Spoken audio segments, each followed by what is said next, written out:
simplifying can. We're going to simplify trig expressions. We're going to simplify trig expressions. This is a new idea.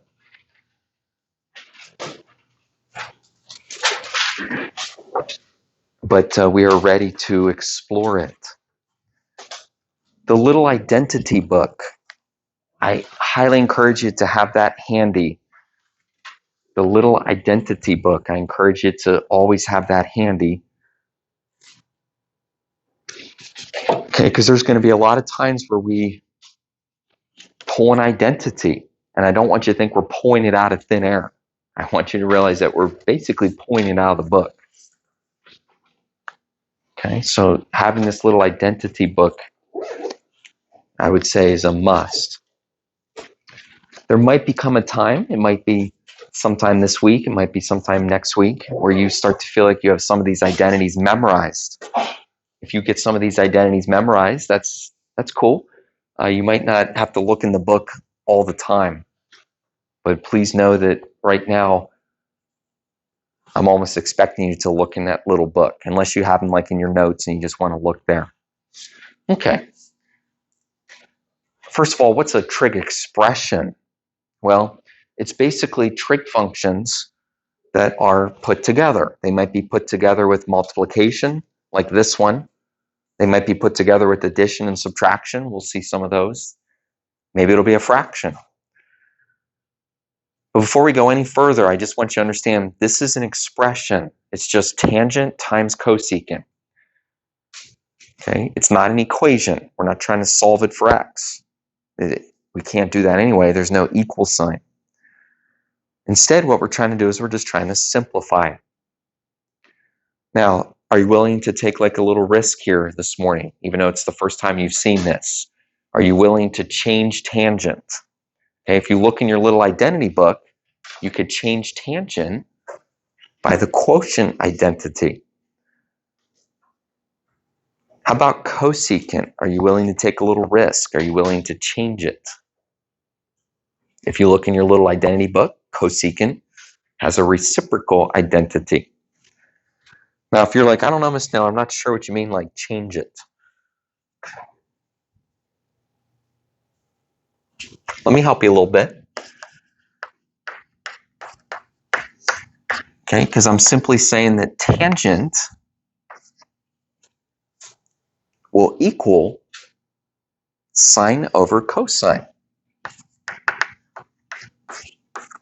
Now, that's by the quotient identity, and so it's arguably it's 100% legal. I can change tangent to be sine over cosine. How about cosecant? Again, we're just going to change it. Now, if you look in your book, the reciprocal identity would say that cosecant is 1 over sine. Okay, so that's what we mean by changing it. Just a little bit of a identity change.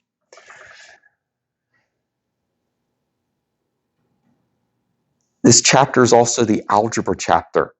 It's definitely true that every problem we do has some kind of algebra. Algebra doesn't have to be a bad word. In this case, the algebra is really just that multiplication sign. Now, you notice that you're multiplying two fractions. And so we can't sort of get away from it. We have to figure out, how do you multiply fractions? To multiply fractions, all you have to do is take what's in the numerator and multiply it together, and take what's in the denominator and multiply it together. Be careful, I'm not cross-multiplying. I'm just multiplying the numerator and denominator.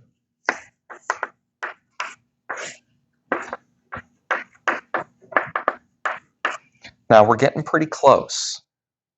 You say, getting pretty close to what? Well, we're getting pretty close to being able to simplify this. It seems like so far all we've done is kind of made it get bigger, like made it get worse. Okay, but we're getting close to being able to simplify it. And I'm kind of curious, like, what do you guys bring to the table? What do you bring as you look at that? They would. Okay, now that's algebra.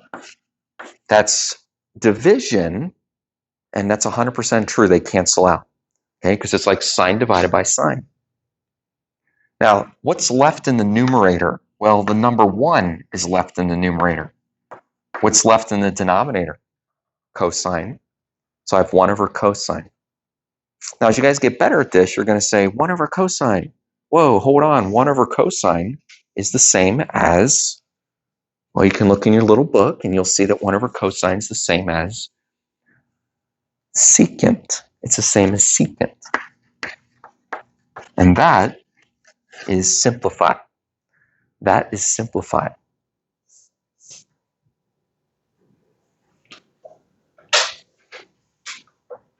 Now, we have a lot to do with this, okay? Before we go any further, I want to just step back a second and make sure you guys realize when we say simplify, we're kind of implying a couple different possibilities. The one that you just saw here is probably like the most common possibility. We were able to simplify this down to one trig function. So definitely it's simpler, okay? Because we took what we started with and we turned it into secant. One trig function, a single trig function. And that usually is kind of sounds almost like common sense if you get something down to a single trig function. But there's some other possibilities. Let me just kind of get them out there. Sometimes we'll be able to turn our answer into a number. Sometimes everything will somehow turn into a number. That's going to be simpler. And then there will be some problems where exponents kind of become the possibility. In other words, some lower exponents.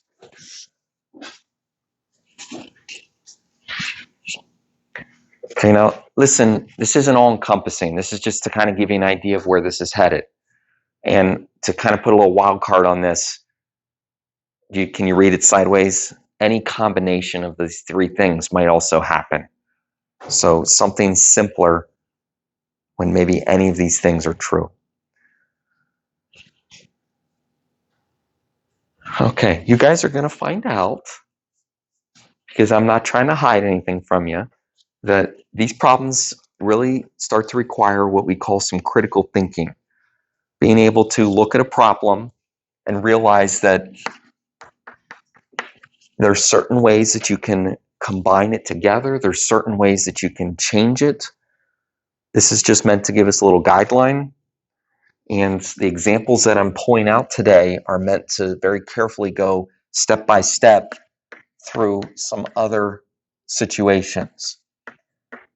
The more that you see, hopefully the better you become at being able to be a critical thinker.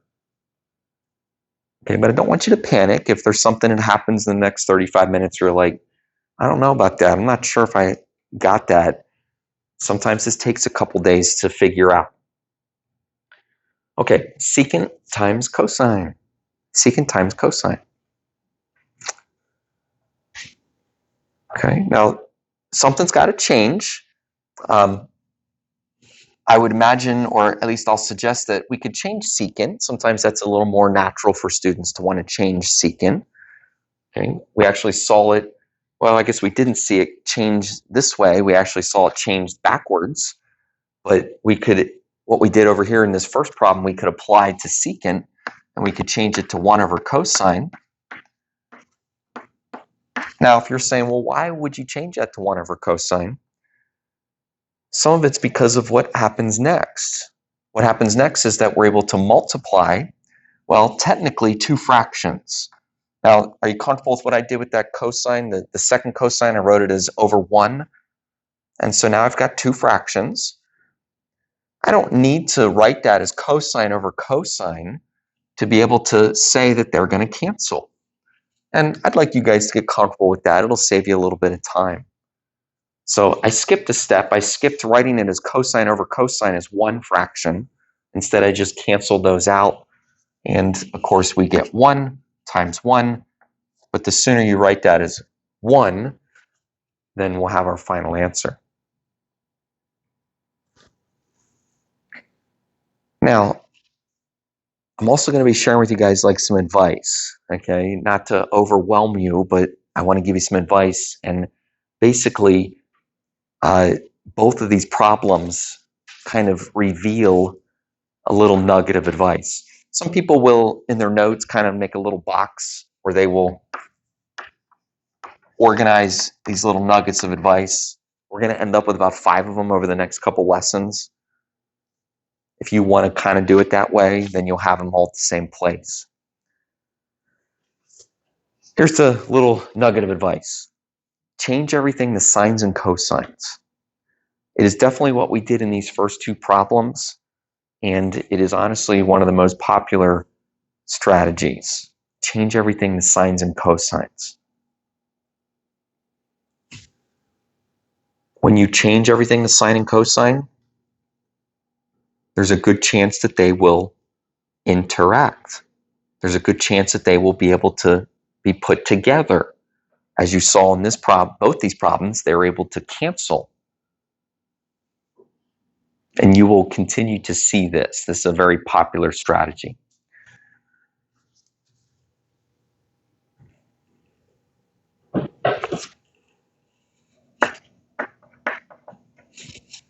In fact, I'm going to encourage you to take a little risk and see if you can use my nugget of advice.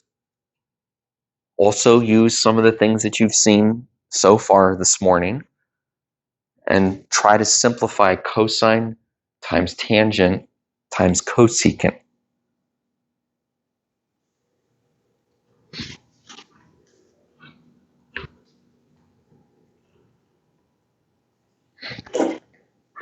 See if you can simplify cosine times tangent times cosecant.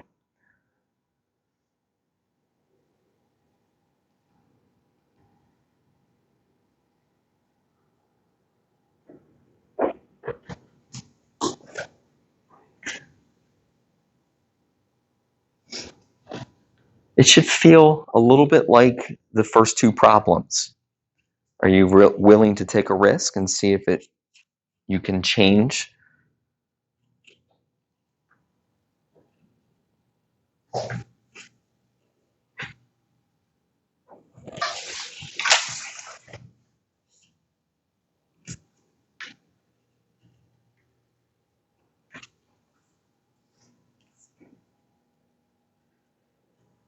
Okay, now I see a lot of you kind of taking the advice and you're changing tangent to sine over cosine.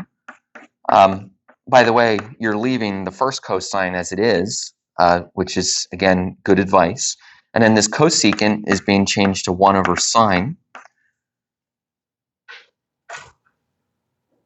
It depends on how much you want to show, where you now have 3 fractions that you can put together. These 3 fractions, okay, ultimately are going to end up with a cosine and a sine in the top and a cosine and a sine in the bottom.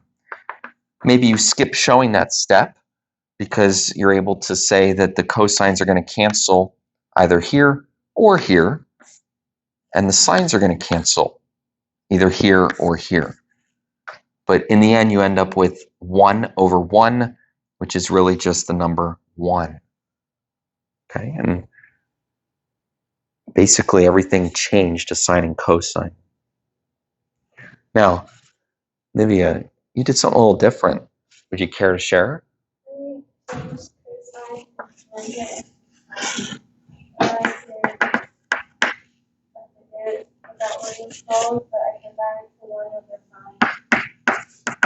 So she changed cosine times tangent into sine. If you guys look in your little book, that is definitely a true identity.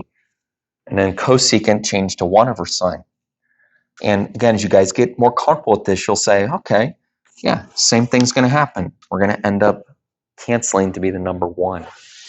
Okay, nice job. That brings up another point that there definitely are different methods that we could use to approach these problems. Okay, let's kind of move to sort of the next phase of this sort of day 1. I'm real trying to be kind of careful, and we're just trying to carefully show you guys, expose you guys to these problems.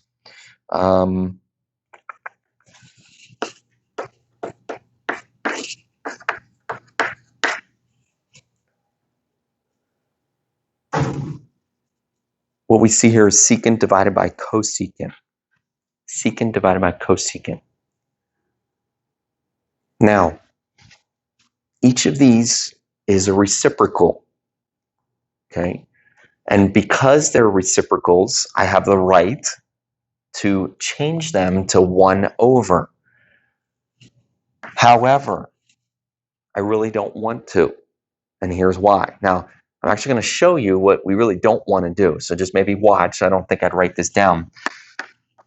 I have the right to change secant to 1 over cosine. I have the right to change cosecant to 1 over sine. Maybe you're saying, why don't you want to do that? Well, the reason I don't want to do that is now I end up with fractions in fractions. And sometimes we can avoid that. Now, to be clear, this is technically right, but it's complicated. And so instead of writing fractions in fractions, I want to show you basically a little bit of a shortcut. Now, the little bit of the shortcut allows me to think about reciprocals by flipping. That yellow arrow is trying to sort of insinuate that I'm going to flip secant. I'm going to do its reciprocal. But when I do the reciprocal of secant, I get a cosine. And I want you to see that I get the cosine in a new position. What I really did, folks, is I skipped the whole 1 over step. Instead, I flipped secant and I turned it into a cosine right away. Now, it's in a new position, and it's going to be the same thing with its buddy down here, cosecant. I'm going to flip it up. Now, when I flip it up, I'm able to turn it into a sine. And again, I'm able to do that right away. Sometimes students will incorrectly think that I just changed secant into cosine.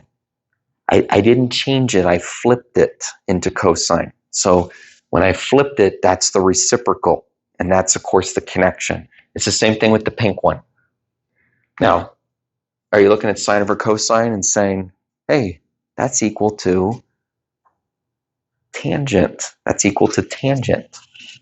Well, I want you to, okay, because it's simpler. I'll just write it beside it, but it's simpler.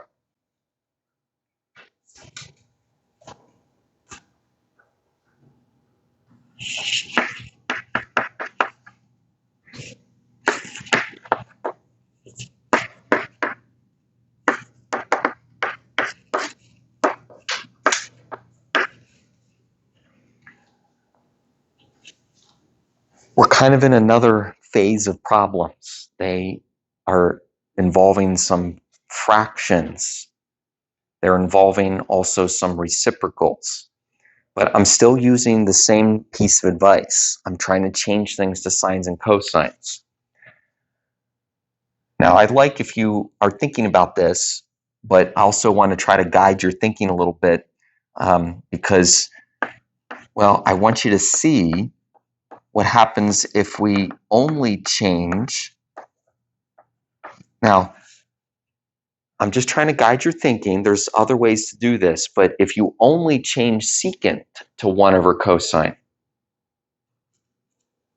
okay, there's something kind of interesting that transpires.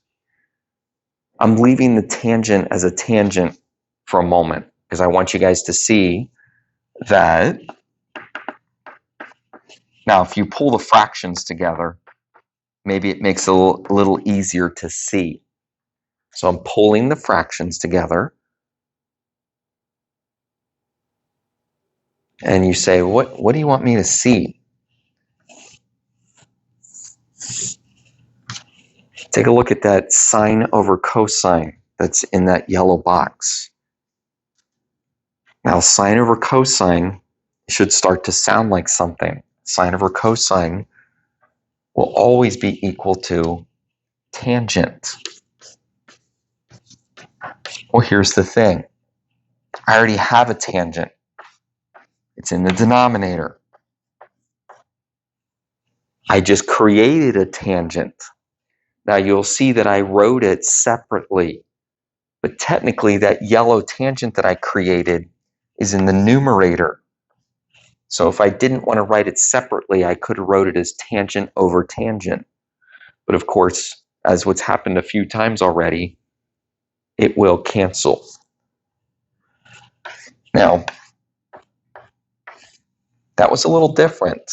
Instead of changing everything, I was a little bit slick and noticed that I could get sine over cosine, which eventually could interact with my existing tangent. Okay, and that's where I'm trying to get at the point where we try to do some critical thinking. Okay, not every problem is the same. But why don't you try? Will you take a little bit of a risk? Will you take a little bit of a risk? And will you try cosecant over secant?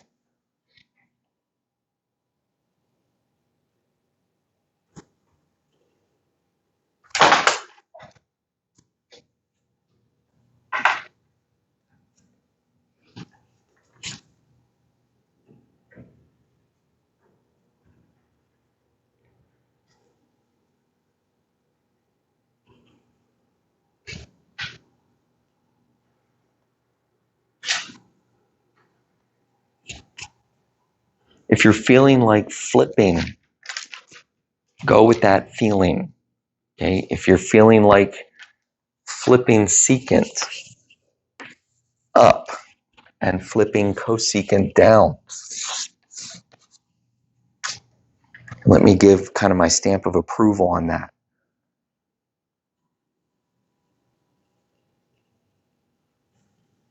Looks really good. I'm impressed. You guys are catching on. It's a good sign on the first day. If you're feeling like you're not quite catching on, hang in there. Okay, sometimes this does take some time for students.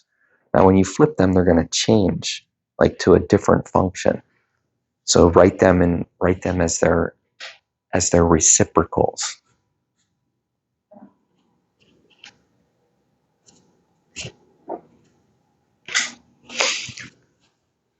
So, Gillespie, what did secant change to when you flipped it up? And Caleb, what'd you change cosecant to? Now, there's some things implied here. We changed them, but we flipped them. So you got to do both. You got to flip it and change it. Now, as I saw a lot of you realize that cosine over sine, what did you change that to, Sophia? So we kind of say, if you can, do. If you can change it to something simpler.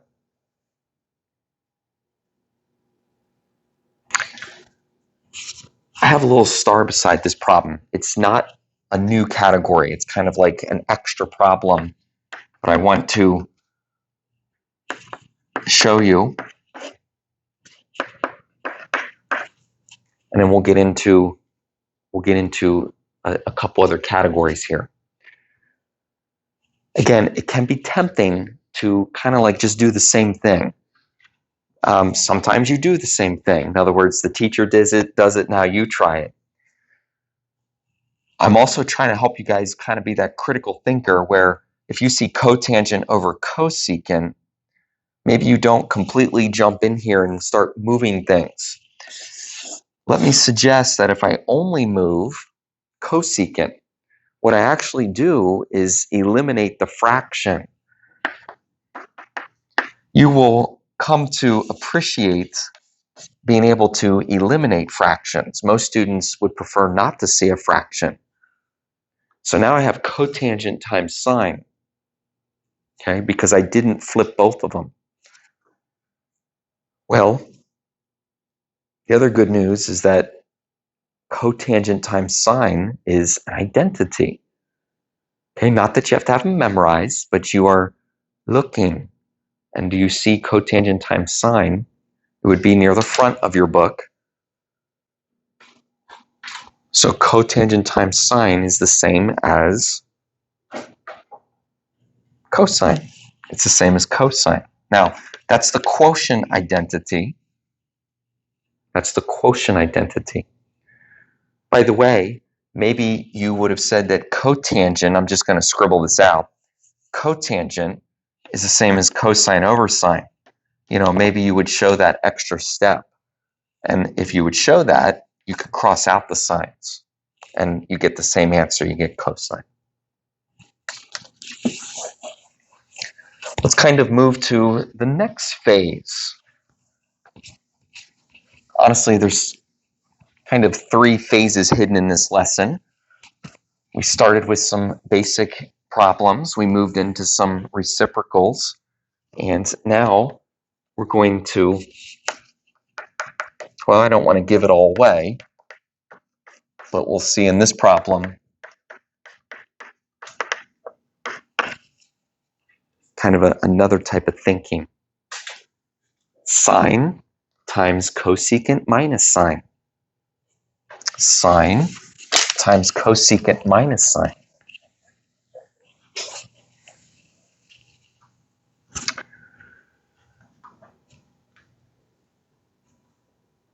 Every problem has algebra. Algebra doesn't have to be a bad word.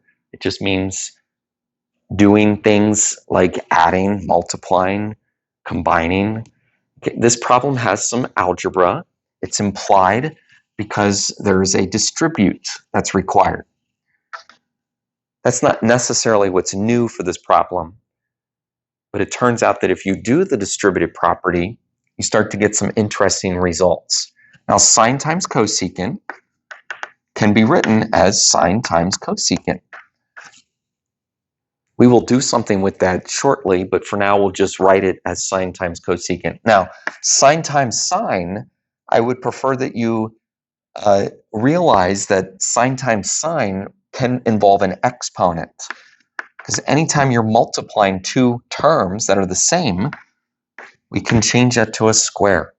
So it would be a good idea right now to change that to minus sine squared. We did the distributive property. Are you guys all right? Okay. Appreciate your attention. We're just kind of going slowly, carefully the first time through. Sine times cosecant. Now, as you've seen happen a few times already, cosecant can be thought of as a 1 over sine. Some of you will think about that more quickly next time, like you'll think of that automatically, because you will say that now sine times 1 over sine. In other words, you'll say that those terms are going to automatically become the number 1. And I'm just giving you permission that when you get comfortable with that, that you may change that to the number 1 as soon as you're ready. We got something else going on here. 1 minus sine squared. 1 minus sine squared. What the teacher is implying is that that's an identity. Can you find it? Some of today is just, noticing that 1 minus sine squared is in your little identity book. Now, where are you looking?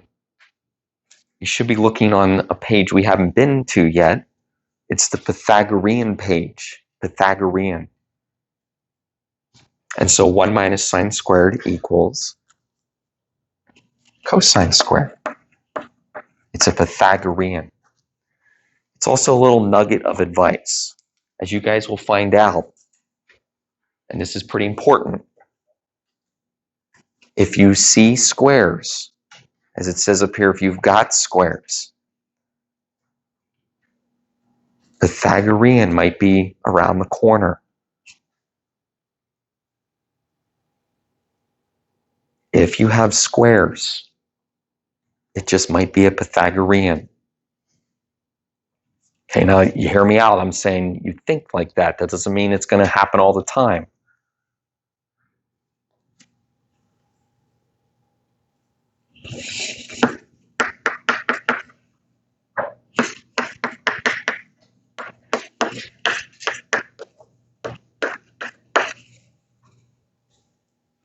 Are you willing to take a little bit of a risk? I'm trying to give you a problem that is similar to what we just did, but it will have its own peculiarities. You're trying to multiply 1 plus cosine times 1 minus cosine.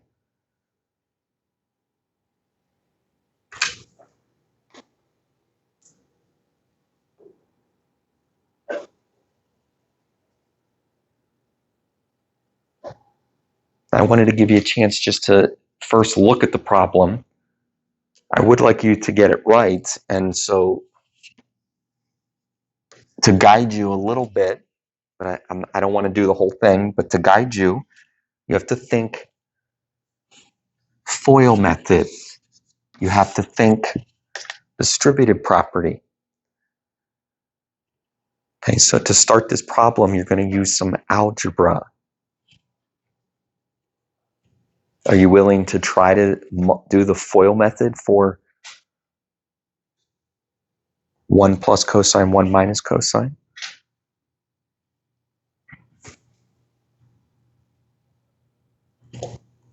Nice job.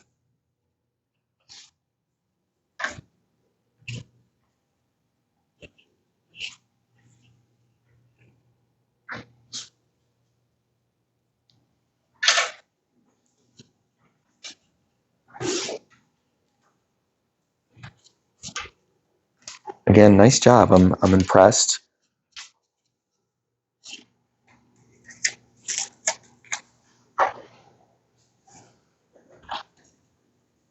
Although we have a lot to go, and we still have one more thing I want to show you today. It's nice to see you guys trying to make these connections. 1 times 1, a lot of you have this, but I still just want to go over it. 1 times 1 is 1. 1 times negative cosine is negative cosine. And then we go to cosine times 1, gives you positive cosine, and then cosine times cosine is a negative cosine squared. It was nice to see you guys write that as negative and get the square. So these guys do add to be 0. You don't really need to show it.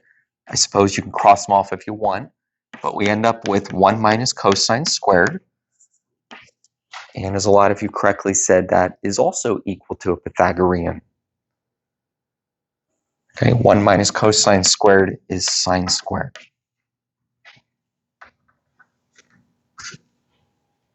I want to show you one more problem. Okay, and then this is definitely a to be continued. Okay, this is kind of day 1 of simplifying. There's a homework helper that matches with day 1, but I'm trying to give you the idea that we definitely will. I like to show you a problem like this on day 1. That way, when you see it again, it's not the first time. So we've got sine squared times cosine squared plus sine to the 4th. Can look a little bit more intimidating. We've got some exponents. All that is true. I actually would like you to realize, though, that we have what's called a repeated trig function. Now, a repeated trig function, okay, is simply a function that shows up within other functions. Let me give you the nugget of advice to start this one, okay, because I want you to see that word factor. Factor.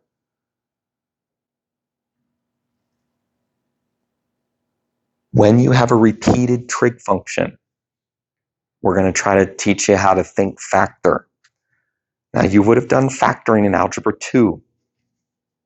No doubt it's a more challenging topic.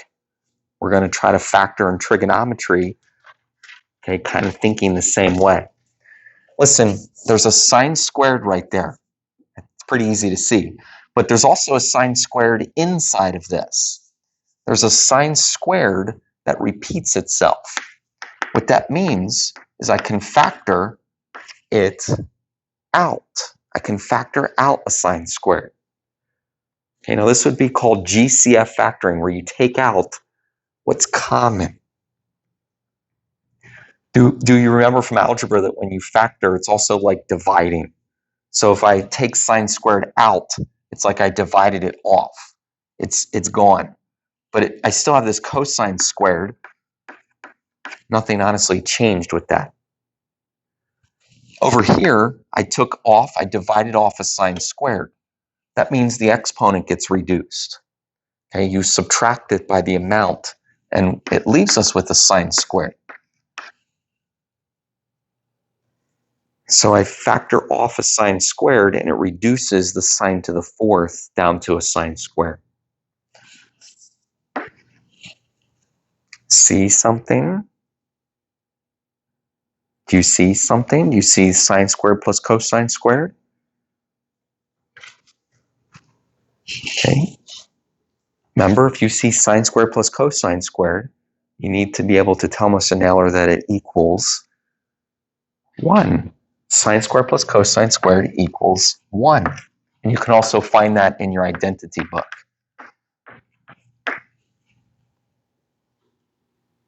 Of course, sine squared times 1 is sine squared. Sine squared times 1 is sine squared.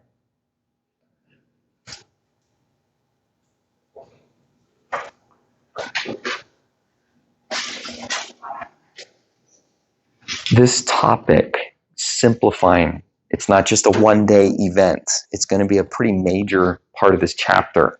It's important, okay? But we're going to take it sort of one step at a time. The next step is the homework helper.